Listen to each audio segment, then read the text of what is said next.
அனைவருக்கும் வணக்கம். தமிழனை ஏற்றுக்கொள்ளாத ஒரிசா மக்கள் இங்க இருக்க தமிழர்களுக்கு எப்பத்தான் புரிய போகுது அப்படிங்கிறத பத்தி அந்த காணொலியில பார்க்க போறோம். அதாவது வி.கே. பாண்டியன் அப்படிங்கிற ஒரு தமிழர் இப்போ ஒரு காணொலி வெளியிட்டிருப்பாரு. நீங்க எல்லாருமே பார்த்திருப்பீங்க. இதுக்கு மேல நான் அரசியலே பேச மாட்டேன். நான் அரசியல் விட்டே போறேன் அப்படிங்கிற அளவுக்கு அவர் ஒரு காணொலி வெளியிட்டிருக்காரு. அதை பார்த்து நம்மளுக்கு அவ்வளோ ஒரு கஷ்டமா இருக்கு. ஒரு தமிழா நம்ம இருக்கோம் அப்படிங்கும்போது அவர் பேசுறத பார்க்க அவ்வளோ ஒரு கஷ்டமா இருக்கு.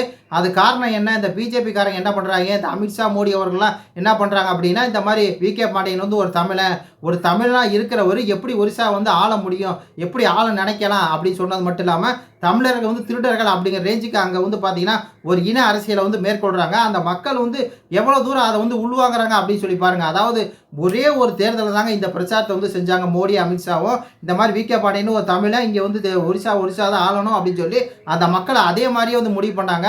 ஒரிசாக்காரன் தான் ஒரிசா ஆளணும். வி.கே. பாண்டியன், பிஜு ஜனதா பற்றி தமிழர்களுக்கு தமிழை இருக்கா அப்படின்னு சொல்லி பிஜேபி ஜெயிக்க வச்சாங்க. அந்த மக்களுக்கு அவ்வளோ புரிதல் இருக்குது. ஒரு தமிழை என்னதான் நல்லது செஞ்சால் கூட, அந்த மக்களுக்கு என்னதான் உழைச்சா கூட அந்த மக்கள் என்ன முடிவு பண்ணுறாங்க, இவன் தமிழன் ஒரிசாக்காரன் கிடையாது, ஒரிசாக்காரன் தான் ஒரிசா ஆளணும் அப்படின்னு சொல்லி வி.கே. பாண்டியன் கட்சியை தோற்கடிக்கிறாங்க. அதை தொடர்ந்து என்ன ஆகுது அப்படின்னா, நம்ம இவர் நவீன் பட்நாயக் என்ன பண்ணுறாரு, அவர் அதுக்கு மேலே இவர் அரசியல் வாரிசே, வி.கே. பாண்டியன் அரசியல் வாரிசே கிடையாது அப்படி இப்படின்னு சொல்லி அந்த ஒதுக்கிட்டாங்க. வி.கே. பாண்டியன் ஒட்டுமொத்தமாக அந்த பிஜு ஜனதா பார்ட்டி ஒடுக்கிடுச்சு அப்படின்னு தான் சொல்லணும்.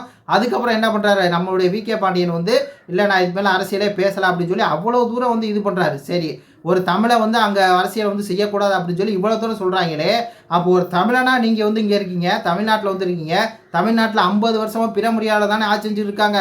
உங்களுக்கே அந்த இது புரிய மாட்டுது.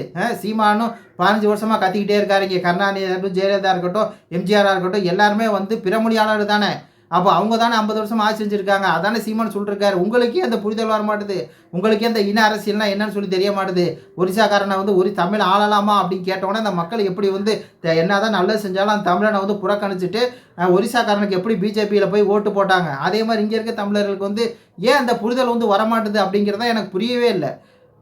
எவ்வளோ கூட்டத்தில் சொல்லியாச்சு, எவ்வளோ தூரம் பேசியாச்சு. ஒரு தமிழன் தமிழை தான் தமிழ்நாட்டை ஆளணும் அப்படின்னு சொல்லும் போதே அதை அவங்க அவ்வளோ தூரம் கேலி பண்ணுறாங்க, கிண்டல் பண்ணுறாங்க. அப்பயும் இங்கே இருக்க தமிழர்களுக்கு என்ன பண்ண மாட்டேங்குது, புரிதல் வரமாட்டுது.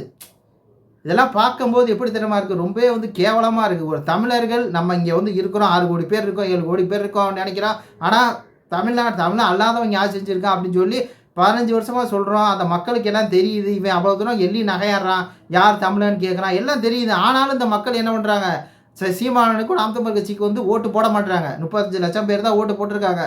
எல்லாம் ஓட்டு போட்டு இந்நேரம் ஆட்சி அதிகாரத்திலே வச்சிருக்கணும். இதுக்கு மேலேயாவது தமிழருக்கு திருந்துங்கப்பா. ஒரு தமிழை தமிழ்நாட்டை விட்டு வெளியே போட அவனால் அரசியல் பண்ண முடியாது. ஆனால் வந்தவன் போனவெல்லாம் இங்கே உட்காந்து அரசியல் பண்ணிருக்கா. நீங்கள் பார்த்துட்டு இருக்கீங்க. இதுக்கு மேலேயாவது மாறுங்க, இல்லாட்டினா ஒன்றும் பண்ண முடியாது. நன்றி, வணக்கம்.